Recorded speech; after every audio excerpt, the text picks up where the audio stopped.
Hello, আসসালামু আলাইকুম guys. আজকে আমি আপনাদের মাঝে নিয়ে এসেছি রোজা স্পেশাল একটা টমেটো সস। ভীষণ ভীষণ মজার একটা টমেটো সস।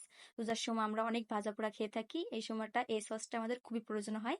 তাহলে চলুন কথা না বাড়িয়ে আমরা আপনাদের দেখিয়ে দিই। এখানে আমি লাল টকটকে একেবারে ভীষণ সুন্দর 1 কেজি টমেটো নিয়ে নিয়েছি এবং আদা, মানে যাবতীয় যা লাগবে, লবণ, দারচিনি, রসুন, শুকনা মরিচ এবং 4টা নাকফুল নিয়ে নিয়েছি। এখানে আমি হাফ কাপ চিনি এবং ভিনেগার নিয়ে নিয়েছি এবং কর্নফ্লাওয়ার নিয়েছি ঠিক করার জন্য। তাহলে চলুন আমরা প্রথম প্রসেসটা আপনাদের দেখিয়ে দিই। প্রথমে আমরা একটা পাত্রে কর্নফ্লাওয়ার নিয়ে নিচ্ছি 1.5 চামচ। কর্নফ্লাওয়ারটা 1.5 চামচ নিতে হবে, তার থেকে বেশিও নিতে পারেন। আমি 1 কেজি টমেটোতে 1.5 চামচ কর্নফ্লাওয়ার দিয়েছি। এখানে আমি টক মিষ্টি ভিনেগারটা ব্যবহার করেছি।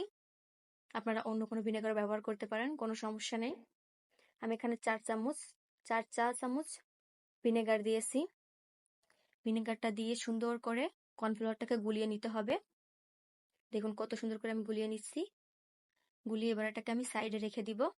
পরবর্তী পদক্ষেপে এখানে আমি টমেটো নিয়ে নিয়েছি। টমেটোগুলো আমি কেটে নিব। এটা যে কি মজা, একবার না খেলে বুঝতে পারবেন না। টমেটো সস তো বিভিন্নভাবে বানিয়ে খেয়েছেন, এভাবে একবার খেয়ে দেখুন। ভীষণ ভীষণ মজাদার একটা টমেটো সস। আপনার ঘরে থাকা উপকরণ দিয়ে এই টমেটো সসটা তৈরি করতে পারবেন। রোজার সময় আমরা অনেক ভাজা পোড়া খাই, এই টমেটো সসটা হলে একেবারে জমে যাবে। আমি টমেটো দেখুন কিভাবে কেটে নিয়েছি। আপনারা অল্পভাবে কাটতে পারেন, কোনো সমস্যা নেই। এরপর যে আমি একটা কড়াই নিয়ে নিয়েছি। কড়াইতে টমেটোগুলো দিয়ে আমি যাবতীয় সব মশলাগুলো দিয়ে দিব। এখানে আমি সামান্য একটু পানি দিব। সামান্য একটু পানি দিয়েছি আমি, এবং স্বাদ অনুযায়ী আমি একটু নেড়েচেড়ে স্বাদ অনুযায়ী আমি লবণ দিয়ে দিব।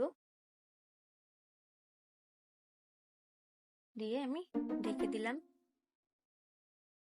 এরপর যে আমি 10 মিনিট পরে দেখুন কত সুন্দর কিন্তু গলে গিয়েছে। তারপর আমি আরো 5 মিনিট রান্না করে নিব, তাতে করে আমার ফেটতে অনেক বেশি সুবিধা হবে।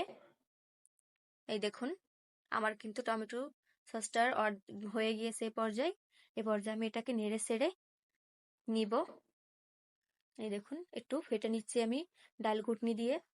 আপনারা ব্লেন্ডারও করে নিতে পারেন, কোনো সমস্যা নাই। আমার ব্লেন্ডার ছিল না, তাই আমি চামচ দিয়ে ফেটে নিয়েছি।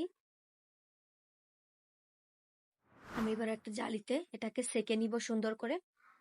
এই দেখুন আমি সেকে নিচ্ছি।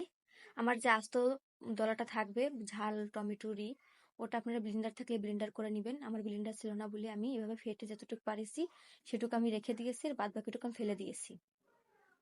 এই দেখুন আমি দেখিয়ে দিচ্ছি আপনাদের আবারও সুন্দর করে। আমি আপনাদের সহজভাবে বোঝানোর চেষ্টা করছি, যতদূর সম্ভব চেষ্টা করব ভালো করে বুঝিয়ে দেওয়ার। এটা একবার ট্রাই করে দেখবেন, খুব খুব খুব ভালো লাগবে। ট্রাই না করলে বুঝতে পারবেন না, এবং খুবই ইজিলি ঘরে থাকা জিনিস দিয়েই তৈরি করতে পারবেন। এবার এই সাবারটা আপনারা ব্লেন্ডার করে নেবেন। আমার ব্লেন্ডার নাই, তাই আমি ফেলে দিয়েছি। এখানে আমি কিছু ঝাল গুঁড়া করে নিয়েছি স্নেফ্লেক্স বানানোর জন্য ঘরোয়াভাবে। এই ঝালটাকে আমি এবার বেটে নিব। বেটে আমি সাইডে রেখে দিব। দেখুন আমার সেই টমেটো সসের ইটা কিন্তু আমি বের করে ফেলেছি। এরপর যে একটা কড়াইতে আমি টমেটো সসটা দিয়ে উতলাই নিয়ে সেই সিনিফ্লেক্সটা দিয়ে দিচ্ছি। এটা ঘরে তৈরি করা সিনিফ্লেক্স, বা বলতে পারেন শুকনা মরিচের গুঁড়া। আমাদের গরিবের কাছে এটাই সিনিফ্লেক্স। বড়লোকদের কাছে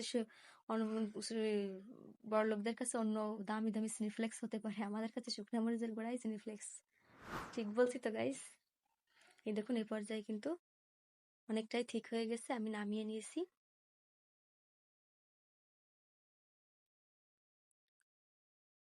আমি কিন্তু অফ ক্যামেরায় কর্নফ্লাওয়ার গুলানোটা দিয়েছিলাম, আপনাদের দেখাতে পারিনি। আপনারা বুঝে নেবেন প্লিজ।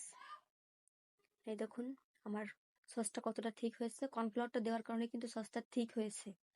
সবসময় ওটা দেওয়ার চেষ্টা করবেন, তাহলে অল্প সময়ে টমেটো সসটা ঠিক হয়ে যাবে। এবার আমি এটাকে বোতলে ভরে নিব। দেখুন কি সুন্দর ঠিক হয়েছে এবং কত সুন্দর কালার হয়েছে, দেখলেই বুঝতে পারবেন।